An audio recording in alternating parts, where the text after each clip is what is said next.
Hello everyone, Nolo here, and I am back on my thoughts and opinions segment. And today I just want to look at a story which I think it has been trending for some time now. Of course, Andrew Tate's story. I'm laughing because to me, he's one funny character. He's one of those guys. I think if I was in high school with him, I'd be scared of him because of his boldness. But I think I would be good friends with him. Not that tight, but yeah, I'd have those small chats.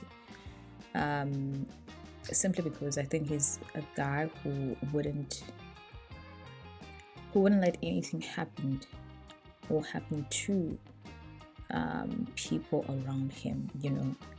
Yet at the same time, he's got that scary side of him, especially for me as a woman. I'm sorry. I'm reminded of someone who had that character. It was in primary, but later on we became such great friends. And me and my friends we used to say, "This guy is scary," And he was mean, He loved to bully and rough other men up, that time boys. Nevertheless, he was denied. I think he was denied bail for the charges that for the charges that they've arrested him for, and that of course it is sexual. I think is it rape and sexual trafficking. Okay.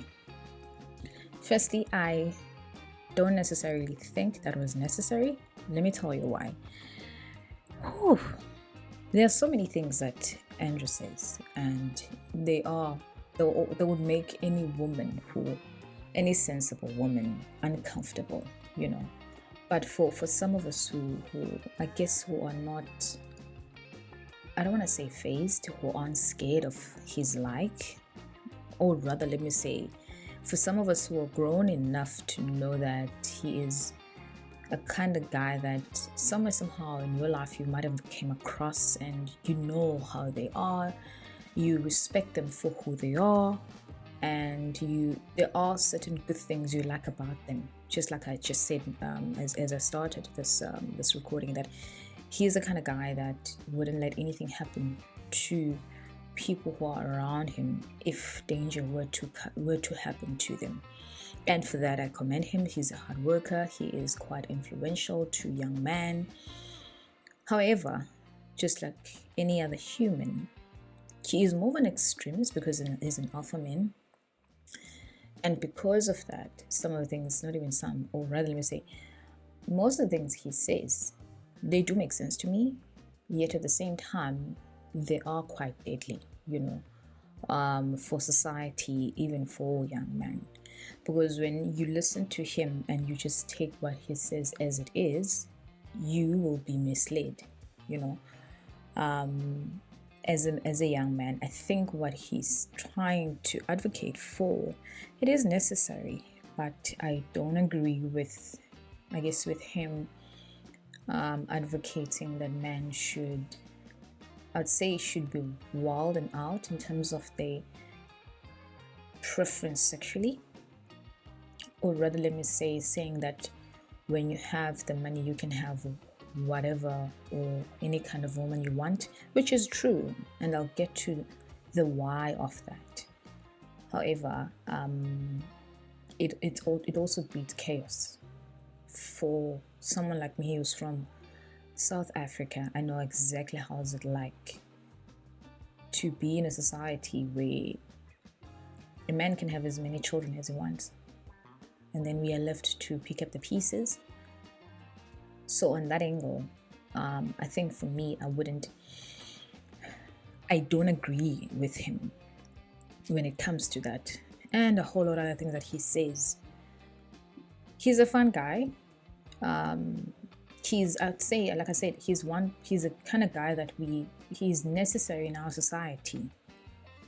However, his conduct when it comes to his sexual preference is quite questionable.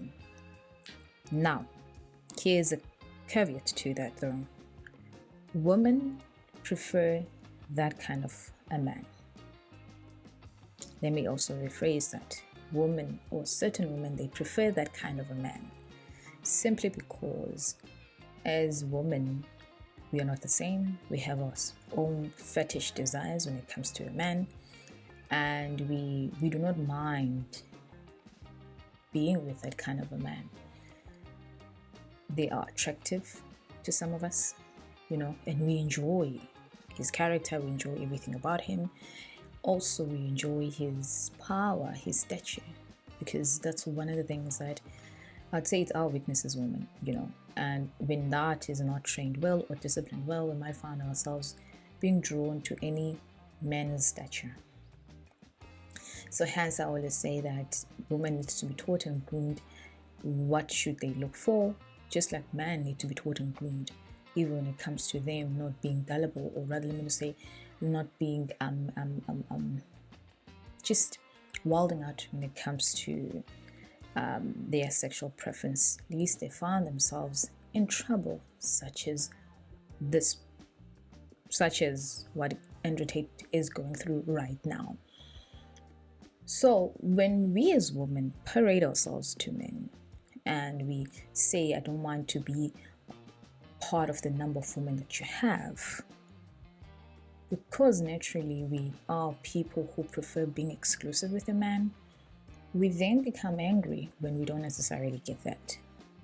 And as much as a man can agree with me and say, hey, this is where we are at, you might find that I might say yes, but not fully agree with, especially if there's something I do not get out of that relationship. Most cases it would be that I don't get to be the main one. So therefore that is why I would feel the need to lie about the fact that he has raped me, lie about certain things that the man has not done. The agreement I had said yes to.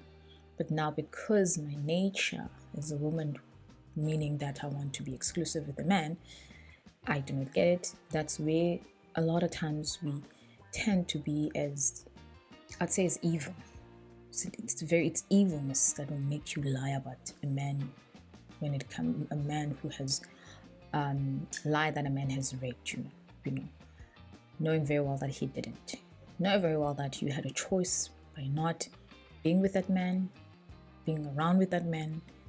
Now that you have seen his reality or his true nature, it scares you off, it pisses you off, and then you choose to go and lie about him.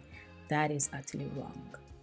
So for me, I don't agree with the fact that the guy is in jail right now because of his sexual preference and how he wants to enjoy himself with these women. Also, I think I say this even to spaces and to women. We should stop lying to ourselves. If, for instance, there are women who do not mind being part of the crowd of your Andrew Tates, right? Those women, they know why they are there. That's their job. They do it perfectly well, and it's been there since. You know what? Prostitute is one of the oldest professions of our time. And no matter how woke we can be as a society, and how feminism movement can be on the rise, it will never stop it. It will never stop it. Simply because we are fallen and sinful creatures who have preference or crazy preferences when it comes to sexual taste, and also because we prefer getting money in a certain way. Easy way is that we sell our bodies to men. So those are my thoughts, about the guy. He's necessary in our society. He's very influential. Most of the things that he says, they are quite they are misleading. He says a lot of truth. He tells so many things that are true, but I think he also says so many things that can lead to destruction. So because of that, therefore, I still think it's not true that he has raped somebody. And I think he's given a lot of attention, as if he is as if there aren't men like him, aren't they? There are so many, especially to those who have wealth like he has. They tend to have those traits, just that others, they don't shout like he does, So I think he also has called this to himself, but at the same time, he hasn't done any harm by being vocal in what he believes in, because we all have the right to share our thoughts, whether or not you agree with me or with him. He still deserves to have a platform, I guess, So yeah, that's what I think about him. As women, we should stop lying to ourselves. And can we stop being evil and lying about men who has not done any wrong to us? Sure, we need prayers. Anyways, we will meet again on the next segment of my thoughts and opinions. Do not forget to like and subscribe. I haven't said that, But anyways, have a great day, guys. We'll meet again.